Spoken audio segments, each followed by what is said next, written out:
Boys, it has been a pretty long time, but I'm back with the player podium. I missed the last two game weeks, so I'm going to show you briefly in a second the lay of the land after those two. But just a recap of the rules, because it's been a while. Up to 3 players per team are awarded points based on individual performance, with the best player receiving 3 points, second best 2, and so on, unless your team has had such a bad week that you get less than 3 outstanding players. So then, in that case, your best player could get 2, 1, or potentially 0 points. Then players accumulate these points each game week and are placed onto a leaderboard. And every week, one player gets Player of the Week. So these were your point scorers for game week 8. So you can see players like Saka, Kamara, Krupi, all of these lot exceedingly played well. And Danny Welbeck with his brace got Player of the Week. In terms of the tally, you can see Haaland is on his own, pretty much. There's no one in 11th, 14th, or 15th. And then Minter's been gone under the radar, I think, but he's done really well so far. And Semenyo, Caicedo, Grealish on 12, Igor Thiago and Iliman Ndiaye on 10, Ekitike, Bowen and Dubravka Kudos on 9. And this is for game week 9. So you see Mickey van der Ven, Player of the Week that week. I think he got a brace in that game. I'm not going to go over all these games, by the way. That would just take me way too long. But I've done what I can to watch them while I've been on holiday. These aren't going to be the most accurate. I couldn't watch every game because I was busy getting pissed. But yeah, this is what we've got so far. And then scroll along. Haaland still on 16. Grealish 14 into 13. No one on 15 still. And then Eze starting to catch up. And Bowen and Buemo starting to get there as well. But for the first game of the week, it was Brighton 3 Leeds 0. This is a really good performance from Brighton. And the goals that they scored they weren't outstanding, but they were really well worked from the team perspective. I think they all came from a similar kind of area in and around the 10 yards to 6 yard box kind of spot on the pitch. But I mean, those are kind of goals that as a manager you'll be happiest to score. I think 'cause it shows that your team's functional. It shows that you can build up nicely against. They are weaker opposition, Leeds, but I think Herzl will be really happy with that performance. And Leeds, I mean, Brighton is. There's harder places to go than the Amex Stadium, and holding 3 away. I mean, I know they're going to rely a lot on their home form, but it wasn't a fantastic showing from Leeds, and they've held in well so far this season. But I mean, promoted teams, these kind of results can happen, so it isn't the end of the world, to be fair. Given Ayari 1 point, I was thinking of putting Minter on the list. Minter would have gone in the 1 point instead of Ayari, but I think Ayari in the midfield, I think his performance overall was a bit better than Minter's, despite the fact that Minter did get the assist in the end. I think Ayari's a really good little midfielder. He's a bit of I don't really think he's that. He's a bit of a box to box, but not really. He's a bit more. I see him a lot more involved in the attacking side. He does play in the 8 role quite a bit, but he's pretty good going forward. He links the play quite well for Brighton, and I think against Leeds he was involved heavily in all the attacks. He was a problem for Leeds as well, so I think he'll get the point for me. Giving Welbeck 2 points. We're in really good form at the moment. He literally he's flown up the spreadsheet in terms of points, because right now he's pretty unstoppable, and I gave him Player of the Week for game week 8 as well.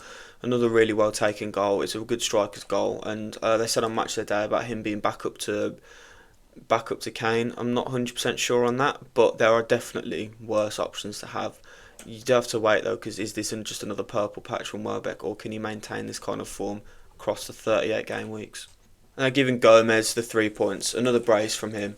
Well, I say another brace, but a brace from him, but another time when he scored multiple goals in a game.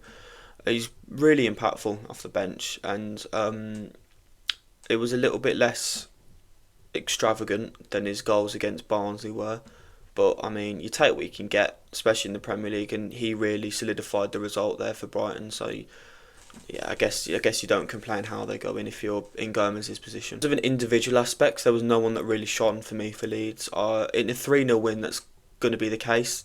You don't expect anyone to be kind of playing that well in a 3-0. Well, I say 3-0 win, 3-0 loss. Sorry, but I think Perry played quite well in goal. He made a few pretty difficult saves. There was one I remember in particular. I think Gomez was on the hat trick. It took a deflection. He's already diving, and he has to counter himself in air to block the shot. It does go towards the middle of the goal, but a reflex save like that is very difficult to make for a keeper, especially as it's taken a big deflection. So I think he deserves a point, but overall it's not a day to remember for Leeds. Burnley 0, Arsenal 2. This is a good win for Arsenal. It's an underrated win, I think, to be honest. To score a set piece against Burnley isn't the easiest feat in the world, because they're pretty notorious for being fairly solid at the back themselves. It's not an easy place to go, Turf Moor. It's quite underrated in the terms of how important these 3 points are for Arsenal, because these are the kind of games where you're going to slip up, and Liverpool have slipped up in their recent run of form. Not obviously this game week, as we'll discuss later, but teams like Liverpool and City could face issues when they play away at the newly promoted stadium. So for Arsenal to get the win is really well done. I'm not that bothered about them scoring set pieces. A lot of people are saying they're only doing this, they're only doing that. At the end of the day, they're winning games. So they score goals from open play. It's not as if they don't score any goals from open play. They're just very clinical off set pieces, and it's the rest of the league's problem. It's not. You can't blame Arsenal for taking advantage of something that they're very good at, can you? So obviously, I'm not massive. I don't really like Arsenal that much. I don't really care about them that much. Obviously, the fans are a bit annoying, but you gotta think about it. If your team was scoring that many goals from set pieces, you wouldn't be complaining. So people, I think, just have to keep that in mind when they criticise Arsenal, because it's quite funny that a team's getting criticised for scoring a lot of goals. I've given former Villa boy Axel Twanzebe 1 point. I think he made a really good block in the first half at 1-0. The ball was going in, and he was on the line to block it, and that kind of kept Burnley in the game for a little bit. Obviously Arsenal went on to score anyway, so it didn't really matter. But in a day where you don't expect to get any points if you're Burnley, any point would have been fantastic. He gave them the kind of hope, the chance that maybe they could steal something against the run of play in the game, which, fair enough. I really like Twanzebe. He was on loan at us when we got promoted, so he's got a place in my heart, and he's got a place on the list this week. I genuinely have not heard enough people speak about how good Dubravka's start to the season has been. He's been the reason why Burnley aren't in dire straits at times. There's games where he will make the difference completely, and he's a goalkeeper, which obviously isn't amazing for Burnley that they've put him in that many situations. But you, as a newly promoted team, to have someone that solid in between the sticks, it's really ideal, and he's just not getting enough credit in my opinion. Giving Gabriel a point, he's been so solid to start the season, and he got an assist in that game, I think, if my memory serves me correctly. I think it was from the corner when it was lobbed over and Gyökeres finished it off. But yeah, and overall just been amazing. He's at the moment anyway, he's the best defender in the whole league, and he's just showing the league levels at this point. I've gone Victor in number 2. I think Gyökeres has had a iffy start to the season for me. He's scored twice against Leeds, which is, it's fine. He's good. He scored twice against Atletico Madrid. They were fairly fortunate goals. I don't think he really obviously you take them when they come. I'm not trying to discredit him, but I'm just trying to point out the fact that it hasn't been sunshines and rainbows, I don't think, so far for Gyökeres. I do want to see a bit more from him. I really liked his Leeds performance, I really did, but I think he needs to take that forward. He needs to try and get on the ball a bit more. If he can get on the ball a bit more, and then he can try and get at a defender, try and use his physicality, and try and use his good shot striking ability. He can hit a ball really well, so I think he needs the chance to show it. I've spoken more about him overall than this game, because he just scored. He was in a really good position, striker's position, and it's a textbook Arsenal set piece. They would practice that religiously on the training ground, and he's been in the right place to capitalise on that, so that's good. But that kind of thing needs to reinvigorate him, because when the other teams start to pick it up, and when Arsenal do drop off a bit, because they are going to fall a little bit, they're not going to win every game until the end of time. They're going to have games where they're struggling, where they're up against the wall, and someone like Gyökeres could be the difference maker. Could have been a shout for Player of the Week, but 3 points for Rice. I really liked Rice in recent weeks. He's just kind of taken a lot more responsibility on the pitch, not in responsibility for your actions kind of thing. As in, he seems to have put the onus on him to do a lot more for Arsenal. He's everywhere, like everywhere. He's helping out defensively. He's in the positions to score, which he did in the game, and it's like he's shown another level.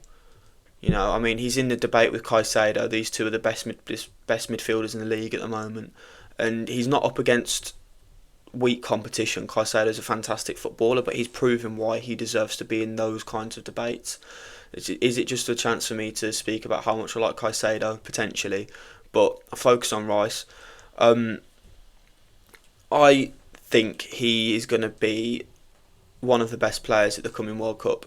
I think if he's allowed to operate freely, which I don't know if he will be, I think he is going to be fantastic in America this coming summer.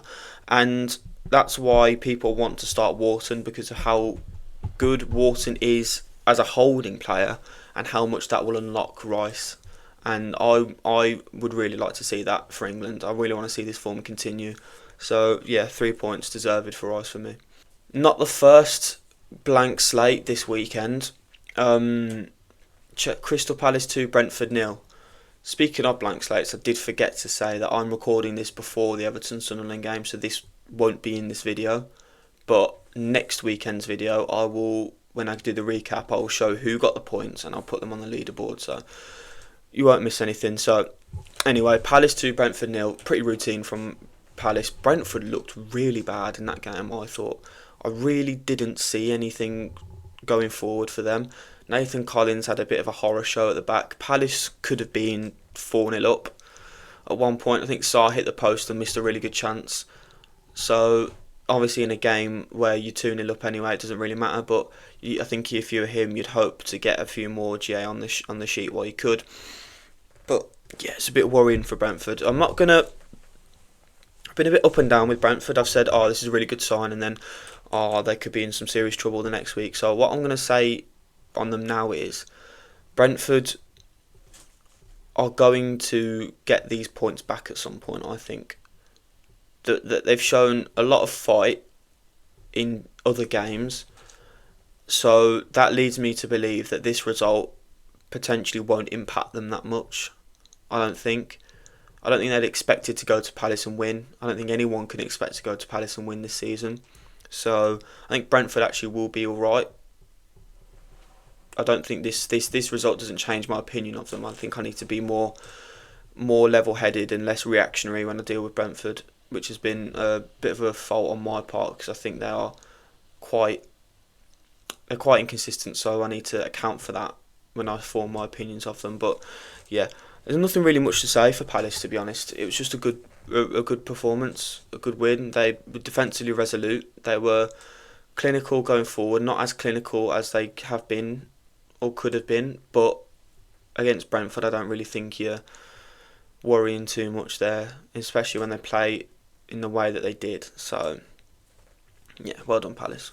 Giving Henderson a point. When he was called upon, he made some good saves, and like I said, that's what you want in your keeper. I said about Dubravka how Burnley get penetrated from behind a lot. That's mad. Whoa. But Palace don't. So it's important that their keeper is always alert and always sharp, which Henderson always is. And Henderson it's a World Cup year, man. Pope's not had a great... Pope's not been bad, but he's not been amazing. And Ramsdale's on the bench. So it's time to state your claim for second choice keeper and get a seat on the plane. And I think he's not out of the conversation the slightest for me. Spoke on his clinicality earlier, but Sarr was still pretty instrumental in Palace's attacking play. Going forward, he was dangerous. He caused Brentford problems. He really should have scored when Collins gave him the chance when he hit the post. That's not fantastic from him, but I mean, it's one chance, you know. One chance in a game where at the end of the day you were 2-0 up already, that wouldn't have made much of a difference to the result. And another day, in another game, in a closer fight, you would have wanted to score that, but I think Sarr would have scored that in a closer fight in a different game. So it's nothing really to worry about on that front. And he got an assist, I think, in the end to Mateta. So yeah, it's a good performance overall. And big Jean-Philippe up at the top. Boom, boom, boom, boom. did the business, scored his goal. Yeah, it was a Mateta goal. It was a good finish. It was a good goal. There's nothing again. There's not much to say for Palace. It was just a pretty routine, comfortable at the back, dangerous going forward performance. I think this is the first time I've given two teams no points at all in the weekend, and these are back to back as well. Fulham 3, Wolves 0. Wow, Wolves were awful, like awful. Jesus Christ, man. Pereira's been sacked, rightfully so. You can't start a season with 2 points from a possible 30 and keep your job. I don't care if you're managing Wolves, if you're managing Burnley, if you're managing whoever. It just is not good enough. The standard of the league at the bottom is so much higher this year, and Wolves are already something like, I think it's 8 points off safety, which after 10 games is fucking ridiculous. So Pereira's been sacked.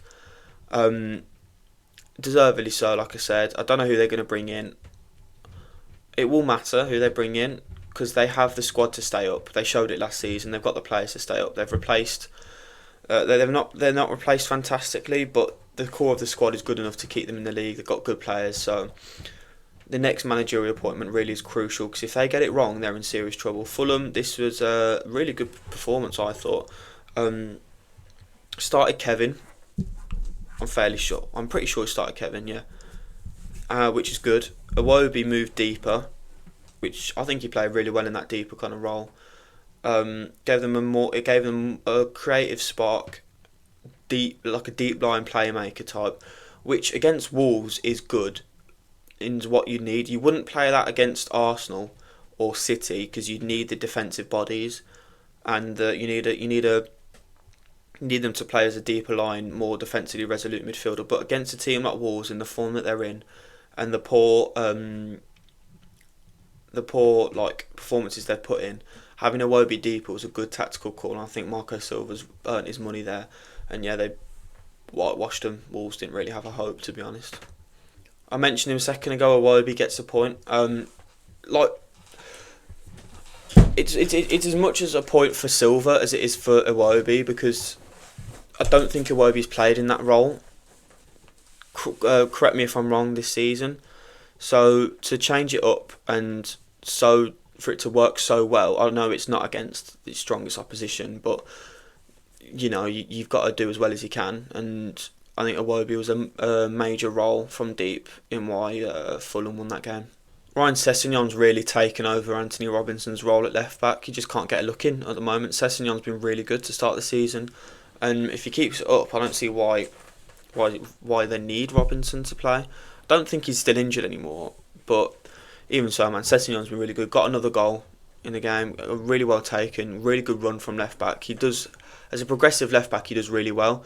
I think in a 5-back he'd work pretty well. Like if Mitchell leaves Palace, I think he'd be a really good signing for Palace. Sessegnon would, and yeah, I think he's got a good. Someone's called me. It's spam. I think he's got a really good record against Wolves. I saw he scored like 3 goals against them, something like that. But yeah, really good finish, really well taken. Harry Wilson gets the 3 points. His goal was lovely. It's weird that they've signed Chukwueze and they've signed Kevin, and it's the old boys from the season before that are still doing the business. Like Chukwueze came on, he missed his chance, hit the bar, he should have scored, and Wilson finished. So, I mean, why would you drop Wilson at that point? I think Chukwueze is obviously the better player, and when you start to get to fixture congestion, Chukwueze will shine where Wilson won't, so Chukwueze will get the game time. But while he's playing as he is, I wouldn't drop Wilson at all. Forest 2, United 2. I don't think I got to speak on Ange's sacking before I went on holiday, so I'm going to speak on it briefly now. Absolutely the right thing to do. It was a poor decision from the start, just wasn't working at all, and they have got exactly the right man in, I think. I love Dyche. Like, I really love Sean Dyche. I know he's a meme or whatever, but I love his football. I think he sets up in his own way, in a way that is so. When everyone was doing tippy tappy, pass around the back bollocks. He stuck to his guns, and I respect that from Deitch. I always liked him, and I think he's the right man for the job at Forest. From the start of the season that they've had, he's made them look good again. They look defensively solid. They look like Murillo and Milenkovic, obviously great defending players. I'm sure Deitch was like kicking his feet like a little schoolgirl when he saw them at the training ground. But I think he's the man to keep them steady and push them back up the table. He'll solidify the mid-table football, and with the calibre of players that he's got, he will. I think he maybe could push for Europe. Not now, but I don't think it's completely far-fetched to say that could be a possibility for Forest under Deitch. He won't go any further than that because Deitch doesn't have that kind of potential in him. But yeah, it's a really good appointment. For the game overall, I'll get out of the way the refereeing decision. It was just wrong. There's no like, you can't get around that. It was just the wrong decision. You can't do any mental gymnastics. You can't try and explain it in any way. The referee's got it wrong. Deitch has a reason to feel hard done by, because as a referee, I'm qualified as a referee. You are told that if you're uncertain, you should back the defending team. When you've got the technology to check whether it's gone out of play, you should. They spend so much time when they check searching for things that they could possibly use to rule out the goal, that I'm surprised that they didn't pick up on that, because it was a mistake that it was an incorrect refereeing decision that led to a goal. So I don't know why VR's not looking at that. But anyway, now that we've got past that, United look really good. I think United have turned a corner in the performances. Like, they've got the results in the last few games. Obviously, they didn't win the game, but the performance was good. They could have had a few more goals, but obviously going away now to Forest with Deitch's Forest as well isn't going to be an easy game. Forest have a right to feel hard done by. They really turned it on in the second half and scored 2 quite Deitchy goals. But yeah, overall I think a point was probably fair, but based on the referee decisions, you'd say not. Murillo was really good at the back and made a massive clearance at the end that saved the points for Forest. Like Twanzebe, that's kind of why he's in. So what I said about Twanzebe, you can kind of copy and paste it over for Murillo. Gibbs White, it's been 9 game weeks since he actually got points in the list. So yeah, he's been at the top of the 2-point list for ages because other people have moved. So he's been sat there for a while, but he's finally scored another goal, finally got back on the goals and assists chart, and they need him to be firing if they're going to get back up the league table. But 3 points for me, Nicolas Savona, really, really savvy signing. I do like Savona. Whenever I would watch Juventus infrequently, I did quite like him, and I think as a progressive fullback, he's a really exciting talent. Scored his goal, a really important goal to get them ahead as well. So that's why he's on the sheet, and that's why he's got 3 points for me. Carlos Henrique Casemiro, as much as you can complain about the logistics of the goal, he was there to score it. He's not the referee, he can't make the decision, so he can only do in the situation, like, he needs to do what has to be done, and he did. His resurgence recently has been really good to see for his personal perspective. He was looking like a bit of a dud at United. That's what, like, his poor performances helped Mainu get onto the platform that he did in terms of popularity and getting called up to England squad and stuff. But Casemiro seems to be back a little bit. He just seems to be back. So yeah, we've got another goal and deservedly on the points. Bruno Fernandes was very decent in the Forest game. Around the 2 goal scorers, I didn't really know who to put in because I thought all of Cunha and Buemo and Bruno were good. So I went with Bruno in the end, mainly because he did get the assist there for Casemiro.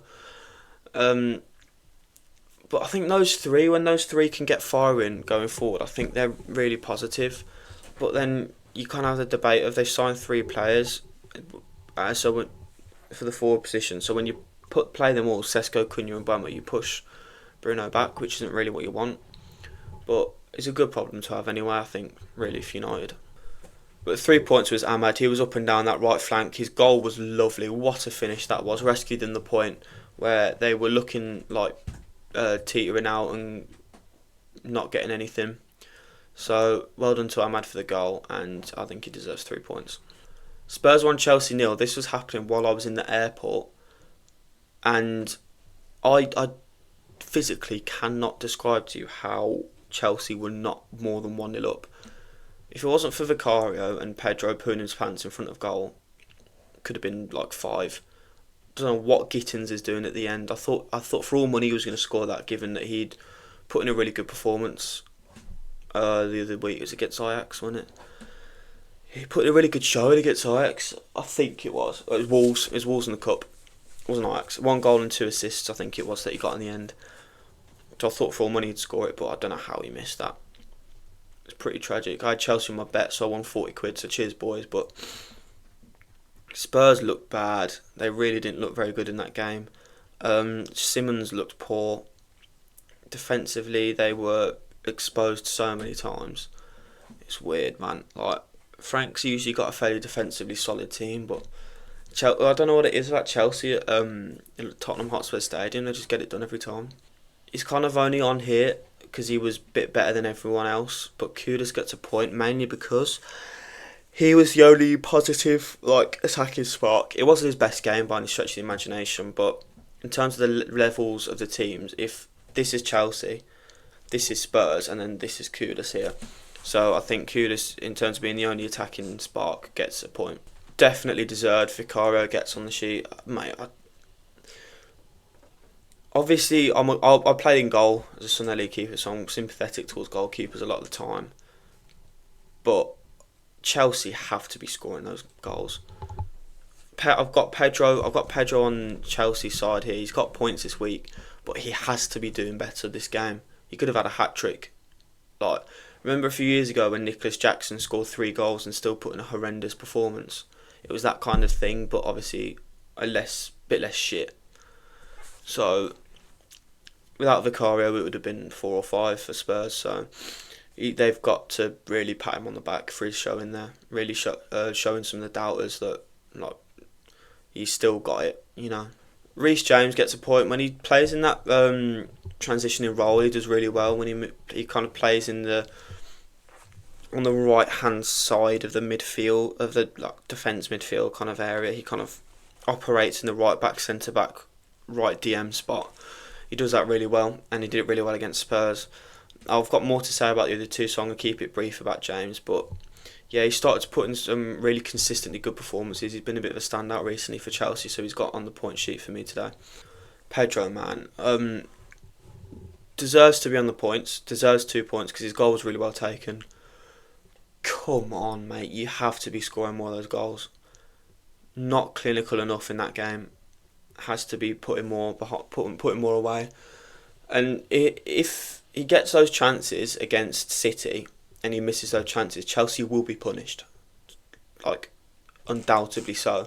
Chelsea will get punished. So he needs to work on his one-on-one shooting, I think. But outside of that, look, it's positive. He's got back on the goal sheet, which is what he needed to do. Hopefully that can really spark his confidence and then he can progress for Chelsea, get more goals. But it's 2 points for Pedro. And it's my player of the week, Moaz Caicedo.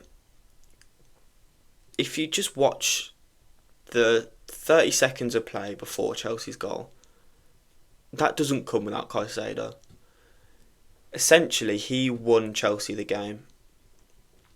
They would not have won that game if he didn't do that, because Pedro was not looking like scoring. He was not his rub of the green in that game. So Caicedo doing what he did, being a little pit bull in midfield, winning the ball back 3 or 4 times, something ridiculous like that. Even when Pedro Neto pissed it away, he won the ball back. Just absolute monster.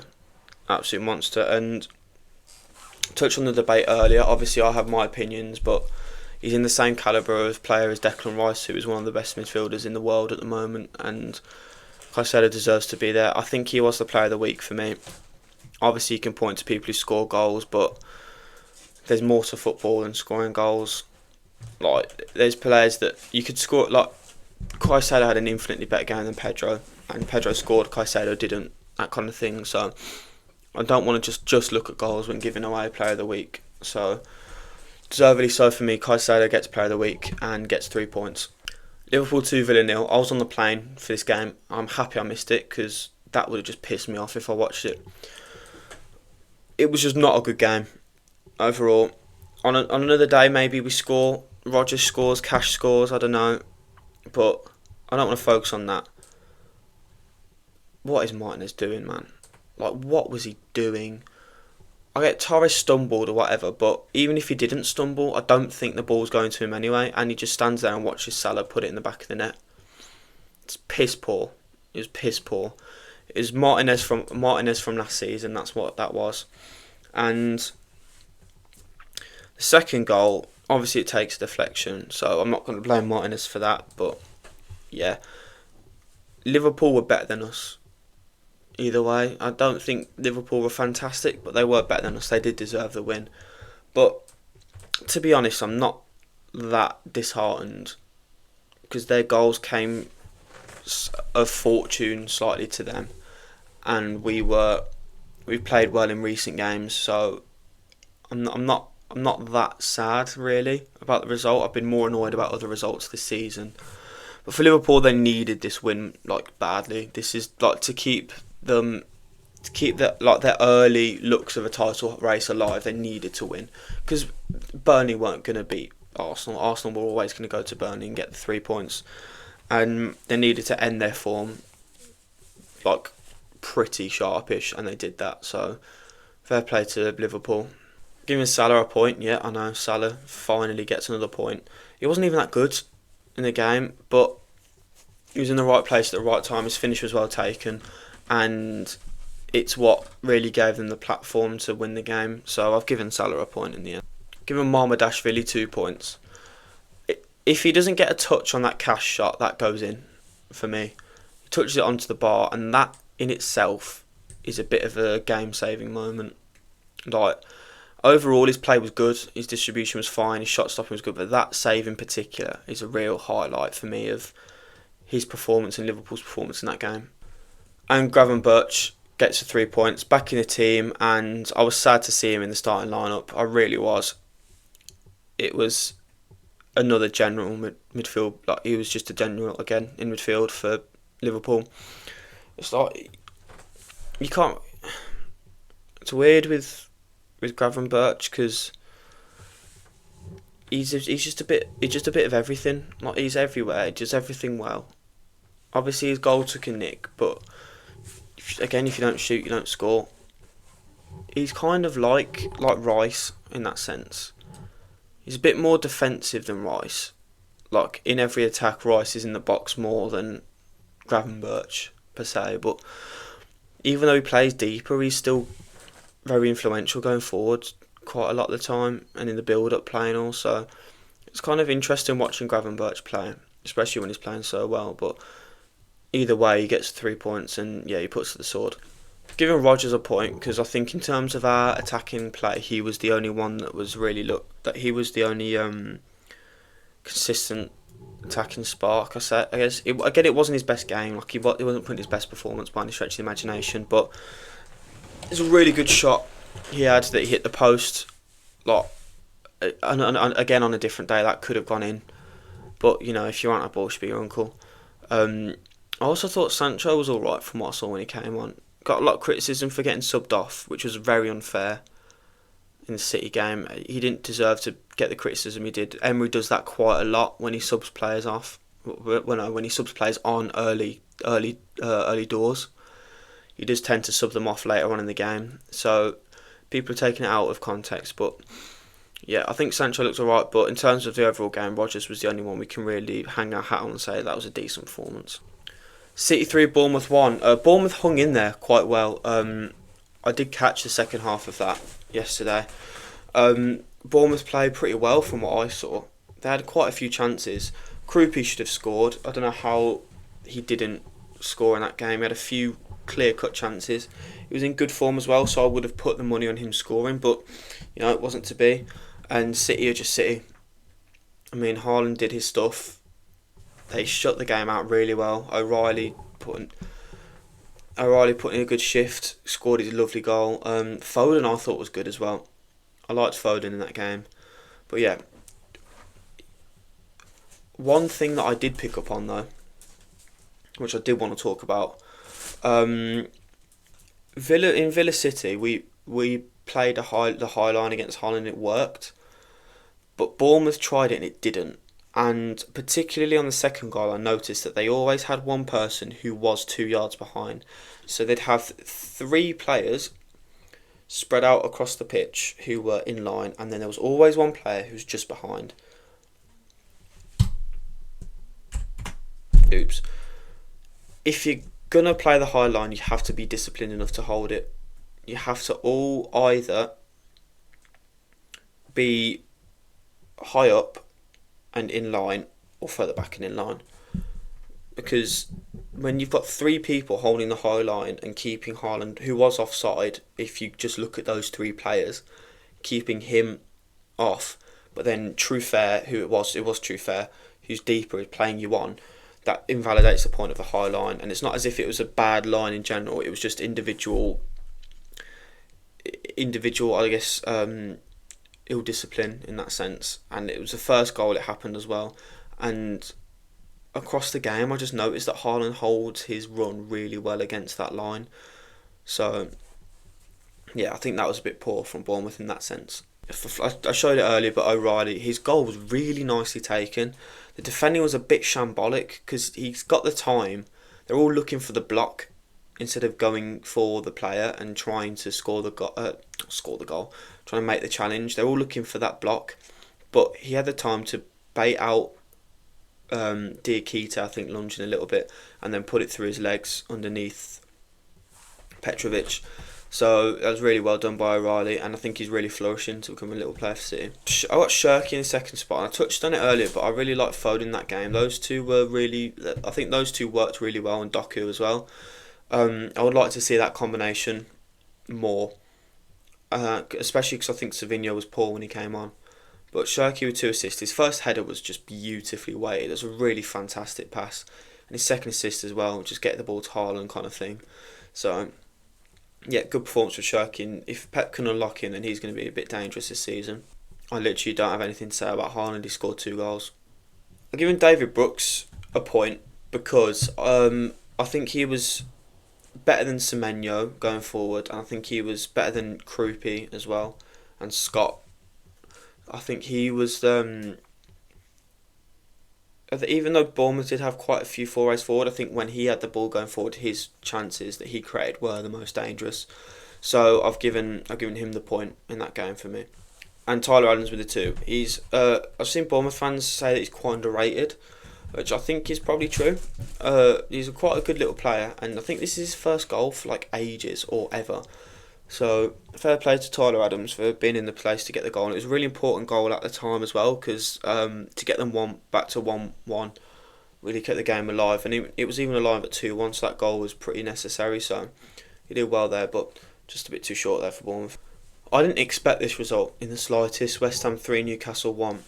I thought Newcastle were gonna wash over West Ham. I had a little bet builder on Newcastle, which included Newcastle winning. But obviously that didn't come through. So cheers to that Nuno. But it's the first game I can really look at for West Ham and say, you know what? That is a very positive sign. Obviously they beat Sunderland 3-0. No, they didn't. They lose to Sunderland on the first day. I think they did. They got a win earlier against, I think it was a newly promoted team. But even then it wasn't massively convincing. This is a really good result against a very good calibre of opposition, and vastly deserved in my opinion. Going forward, West Ham looked dangerous. Like Bowen won a penalty which was overturned. I think they had another, did they score which was overturned as well? I think that, yeah, they did. Freddie Potts scored a goal which was overturned. So they really had Newcastle under the sword.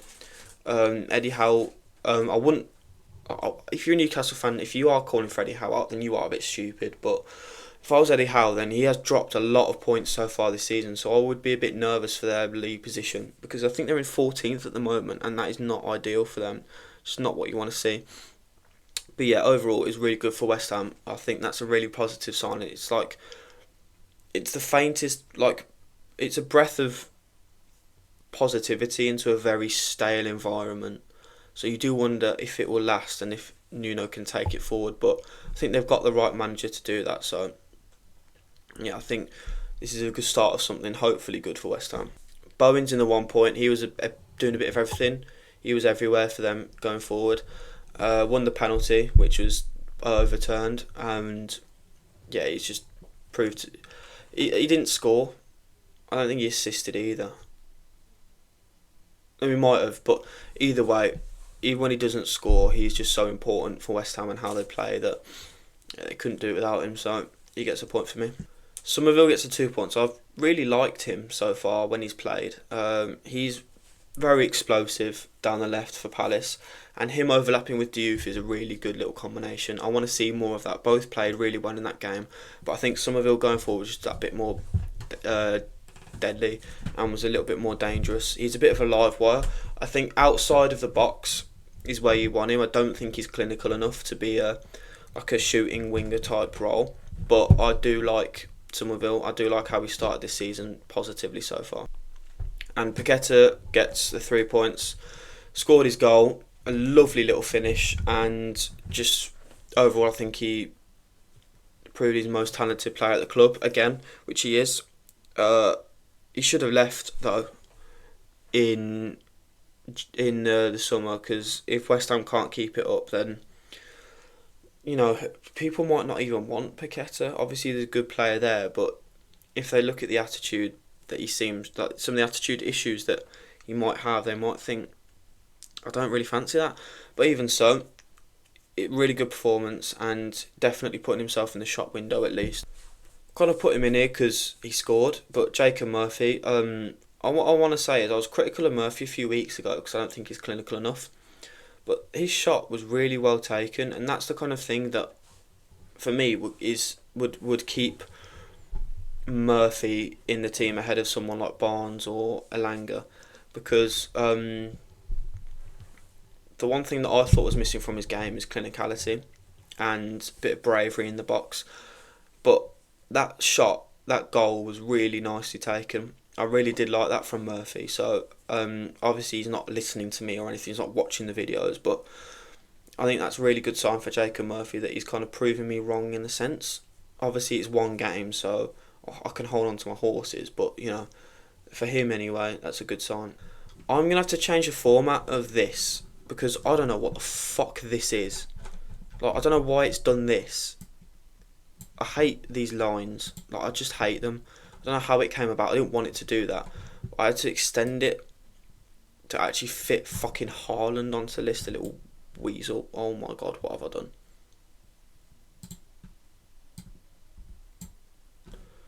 Alright, we're safe.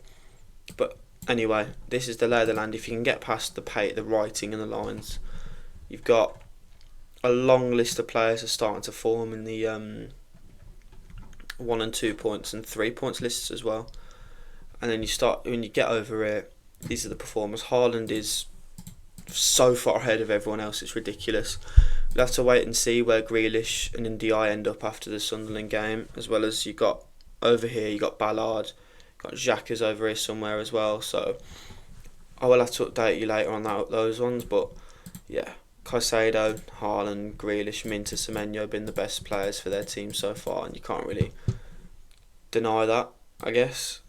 They've been so important for their clubs, and then list of player of the week starting to get fairly long as well, with Welbeck, Van der Ven, Caicedo been added. But yeah, bit of a more dysfunctional episode because obviously I missed the last 2 game weeks, but that's all from me for this weekend, so thank you very much, boys.